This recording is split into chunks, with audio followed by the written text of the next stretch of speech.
Os municípios estão falindo. Mas será que este é o fim do mundo? Este é o Visão Libertária, sua fonte de informações descentralizadas e distribuídas. Esse artigo foi escrito por Amazônia Livre, revisado e narrado por Coreia com K. Com o fim dos repasses de verbas da União para os municípios, a maioria das cidades brasileiras, especialmente as de menor porte, estão à beira da falência. A atual gestão do governo federal está em uma cruzada para extorquir cada vez mais o cidadão, e como a voracidade do Leviatã só aumenta, nem isso tem bastado. Estão tirando recursos de tudo e de todos para concentrar na principal cabeça do monstro que assola a nossa sociedade, o governo encastelado em Brasília. É o sistema em prol de si. É o parasita se tornando maior do que o hospedeiro. Sim, meu querido Brazuca, aqui já tem um tempo em que o carrapato ficou maior do que o boi. Uma das medidas do governo federal para conseguir mais dinheiro foi simplesmente deixar de passar recursos aos municípios, como prevê o Pacto Federativo firmado entre os 3 níveis da administração pública, sendo eles federal, estadual e municipal. Como no Brasil a maioria dos recursos vão direto à União, ficando basicamente ICMS e multas de trânsito para os estados e ISS e IPTU aos municípios. Na imensa maioria dos municípios brasileiros a conta simplesmente não fecha. São prefeituras e mais prefeituras inchadas com aquele nosso conhecido cabidaço de empregos, cargos de confiança, diárias e prêmios distribuídos em secretarias, autarquias, contratos, serviços monopolistas e obras superfaturadas. Uma verdadeira festa. Tudo feito para garantir o estado de bem-estar social de políticos e burocratas de alto escalão, que vivem em um Brasil paralelo, um mundo de Bob, no qual tudo é bonito e feliz.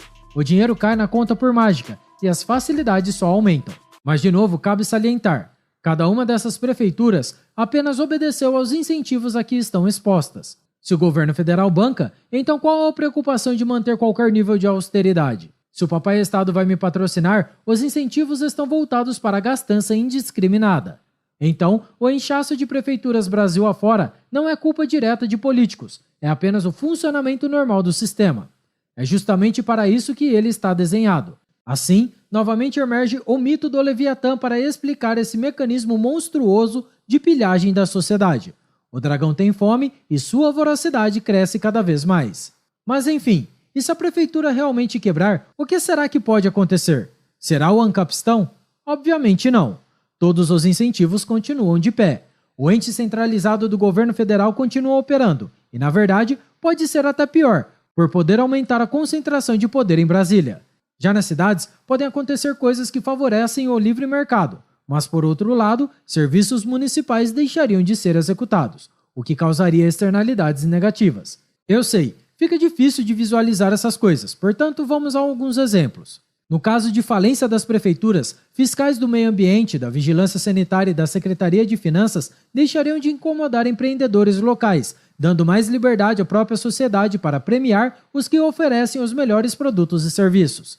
Acho que ninguém sentirá falta dessa gente. Mas, por outro lado, serviços essenciais que a prefeitura presta à urbanidade deixariam de ser oferecidos, como coleta de lixo e limpeza de espaços públicos em vias e praças. Basicamente, em uma semana começariam os problemas, e em um mês o caos estaria espalhado pela cidade.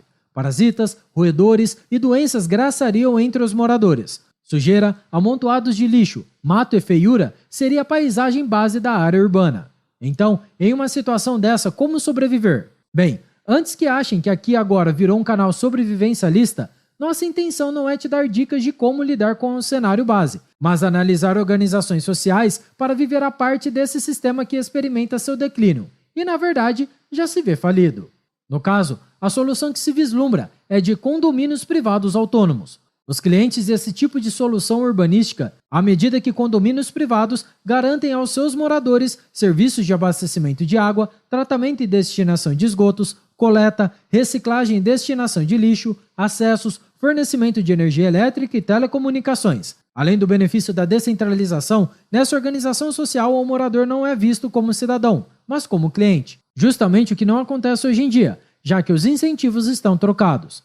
Enquanto a prefeitura quer arrecadar cada vez mais dinheiro para beneficiar políticos e burocratas de alto escalão, contando com uma fonte inesgotável de recursos auferidos via coerção, um condomínio privado que parta para esse caminho criará um desincentivo na atração de moradores, o que, a curto prazo, pode causar insatisfação geral. No médio prazo, causaria desocupação e desvalorização dos imóveis, podendo culminar na falência do empreendimento. Então, novamente o que está por trás desse fenômeno é a possibilidade de secessão. À medida que pessoas podem simplesmente abandonar o local e deixar de fazer negócios com a administração urbana, os incentivos se alinham e todos saem ganhando. Nesse sentido, a descentralização, na forma de pulverização da ocupação humana em pequenos condomínios privados, pode ser uma solução que ruma no sentido do anarcocapitalismo. Note que essa constatação não é ideológica. Não há uma torcida ou desejo que a coisa aconteça desse modo. Simplesmente é o que está acontecendo devido aos próprios incentivos envolvidos e como as pessoas reagem a isso. Numa configuração de falência das prefeituras municipais, estarão tanto mais seguros os que já vivem em condomínios privados, quanto mais autônomos forem estes. Em um ambiente de informação barata e abundante, é normal que cresça a customização de soluções para cada indivíduo. Essa lógica pode ser expandida para o serviço de morar, assim, dando cada vez mais força para pequenos condomínios privados que atendam nichos de mercado. E não só por faixa de renda como se entende hoje em dia. Condomínios privados podem se especializar e suprir demandas por privacidade e segurança de maneira diferenciada, ou demandas de acesso ao mar ou a rios para a navegação. As demandas por energia elétrica por fontes diferenciadas e mais confiáveis, como a nuclear. Há demandas por mais contato com a natureza. Enfim, cada empreendimento urbano acaba naturalmente oferecendo serviços diferenciados que serão buscados por seus clientes. São apenas as leis de livre mercado agindo, o livre-arbítrio se concretizando e as relações humanas se estreitando. Tudo belo e moral. E você que se interessou, para continuar nesse assunto, veja o vídeo Condomínios Privados. Sua liberdade começa aqui. O link segue na descrição. O mais importante disso tudo é você entender o contexto, o que poderá acontecer e estar preparado para o futuro, seja iminente ou de longo prazo. A queda do Estado irá acontecer e terá duras perdas a todos. Cabe você se precaver disso. Obrigado por sua audiência. Se você gostou desse vídeo, clique no ícone de curtir abaixo, compartilhe em sua rede social. Caso deseje ser notificado de outros vídeos, inscreva-se no canal e depois clique no ícone da campainha. Até a próxima e tchau, obrigado.